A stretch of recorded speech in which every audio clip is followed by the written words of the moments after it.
Hello, my name is Greg Young, Master's in Counseling student at Bangor University. Our research study examined the effect on mental health of canine companionship in the home. We hypothesized that our participants would report lower anxiety, greater happiness, more positivity, and less negativity after spending time with a canine companion. The study was conducted in 3 stages. In general, Stage 1 had a consent section, demographic questions, general mental health questions, and questions about participants' dogs. In Stage 2 and 3, participants were asked to complete the following: a single-item happiness question, current anxiety level measure, and the positive and negative affect scale. Participants completed the scales both before an activity with their dog and after an activity with their dog.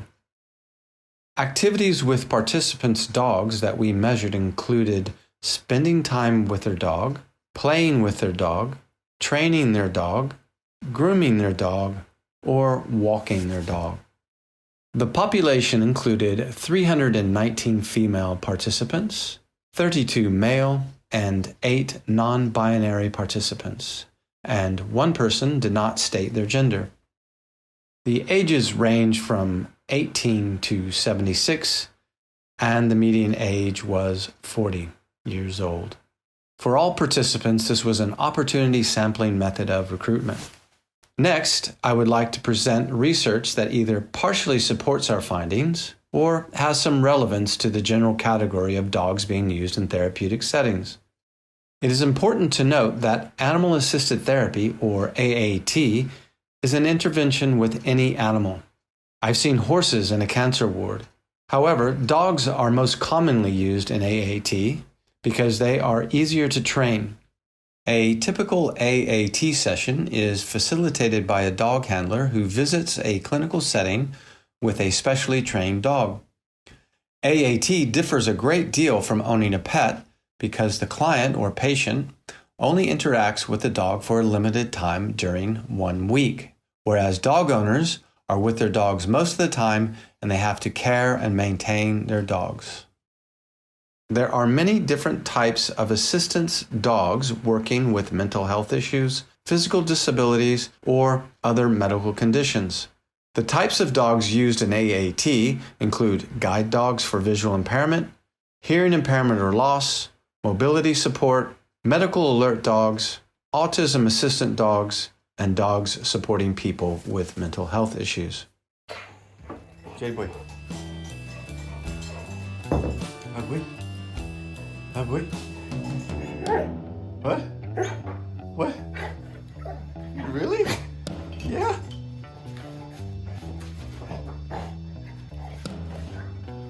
What do you think, Jay boy? You like that boat? You like that boat? Huh? Yeah, boy. Yeah. Yeah. Nowadays, researchers are starting to combine AAT and Canine Assisted Therapy, or CAT, with mindfulness techniques and CBT, with some interesting results. Henry and Crowley, 2018, hypothesized that AAT would enhance mindfulness-based techniques as the trained therapy dog would give participants something to focus on in the present moment. In this study, a majority of the 33 participants felt a reduction in anxiety and felt relaxed after sessions that included mindfulness-based stress relief, or MBSR interventions. This is a small sample, and more research needs to be done in this area, but it is encouraging data to see even with such a small sample. In another example that includes CBT, researchers concluded that there was reduction of stress in a study of 2 groups that included 1 group receiving just CBT and the other group receiving CBT and AAT. Singh and Gori, 2018, found that there was no statistically significant difference between groups undergoing mindfulness interventions and groups undergoing CBT in reducing anxiety. Mindfulness, too, is a well-researched intervention in mental health. It was interesting to find in our supporting research that AAT seemed to be just as effective as two of the most prominent treatments for a common mental health problem like anxiety. In another finding that supported our hypothesis, Machova et al. 2019 found that CAT reduces stress in a clinical setting.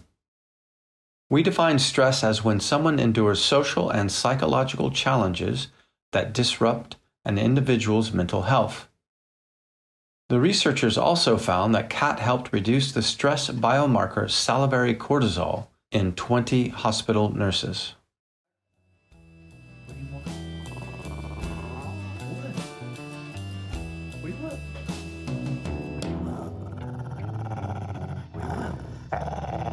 What do you want?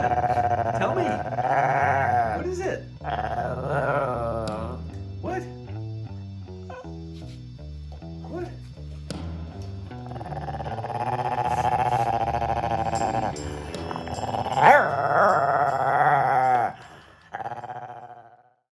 There have been many studies about the impact of stress on our health and how to lessen stress in our lives. Mild stress could have a positive effect on humans, but long-term stress is not sustainable. Whether an incident or an environment will cause eustress, mild positive stress, or distress depends on a person's interpretation or perception of the situation. Here I would like to take a moment to point out how perception is related to our findings. Perception is determined by the event's source, duration, and whether the situation is manageable. It has been shown in studies that pets can act as an impetus for social interaction, especially dogs. Pets may also diminish the effects of stressful situations by reducing the perception of stress during an incident as being a threat, and therefore protecting against anxiety. 3 definitions of perception begin with the purely physical act of hearing or being made aware of something via the senses. The next 2 definitions can be combined into one as perception becomes understanding the true nature of something. This ability to understand the true nature of something is connected to mindfulness techniques in self-awareness. This is why Henry and Crowley, 2018, decided to include dogs into their session so that participants would have something to focus on. As Machova et al. 2019 has shown, having a dog helps people understand what is really going on in a situation, or whether it is manageable before it descends into anxiety, a condition which is highly debilitating. As you can see in this table, over 96% of our participants agreed that just spending time with their dogs improved their mental health. In addition, our t-test that measured levels of anxiety before and after activities demonstrated a significant decrease from before the activity as compared to after the activity.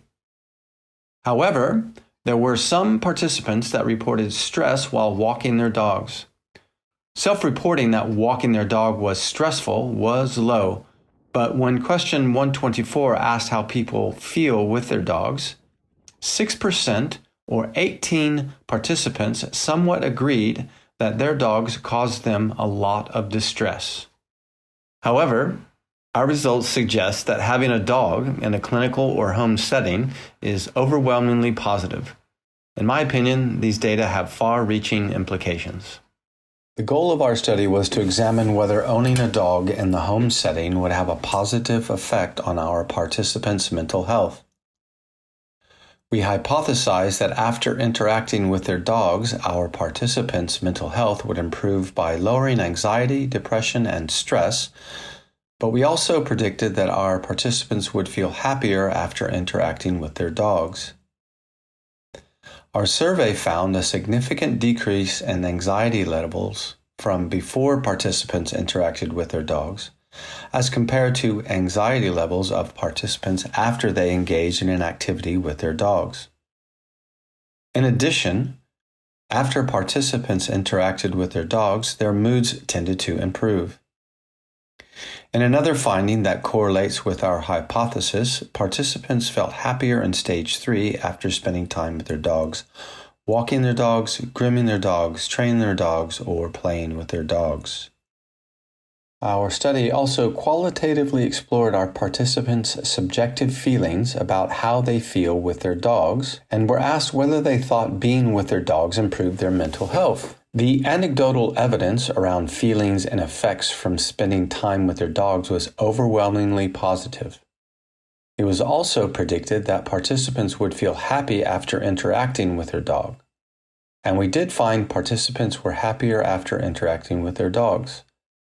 As predicted in our hypothesis, participants self-reported that their dogs relieved their everyday stress. However, there was a small percentage of people that reported the maintenance and care of owning a dog was stressful. Although there is an abundance of studies that outline the benefits of AAT and CAT, many of them do not compare the effectiveness of trained dogs as compared to being a dog owner.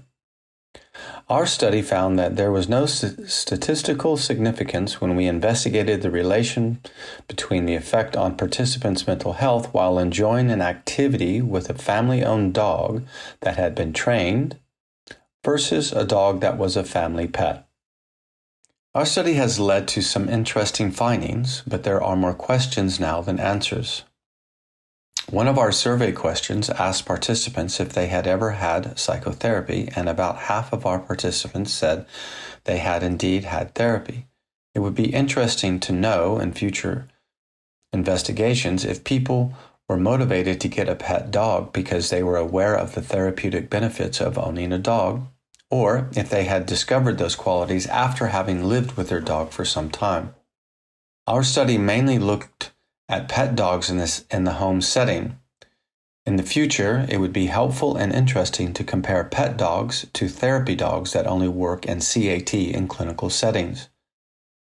This could perhaps lead to more specialized training for dogs.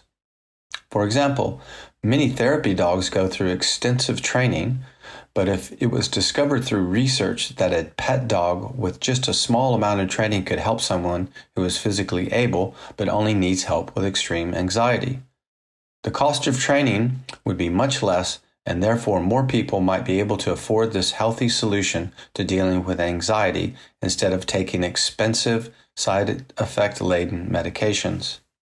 In another suggested study for the future, it would be helpful to investigate whether people with reactive dogs walk their dogs less when they first got their dogs. As we found in the supporting research, if someone perceives something as a negative day after day, they will probably stop doing it. If we found that dog owners of reactive dogs walked their dogs less, we could find through further research whether owners would be open to training their dogs if it were available instead of rehoming or euthanasia. I try to imagine a world where doctors and psychiatrists prescribe black Labrador retrievers instead of years of negative side effect-laden medications that only serve to treat symptoms and not the source of the problem. Of course, there's not enough evidence yet to say that a canine companion can get to the source of someone's mental health problems, but there are very few negative side effects to having a canine companion.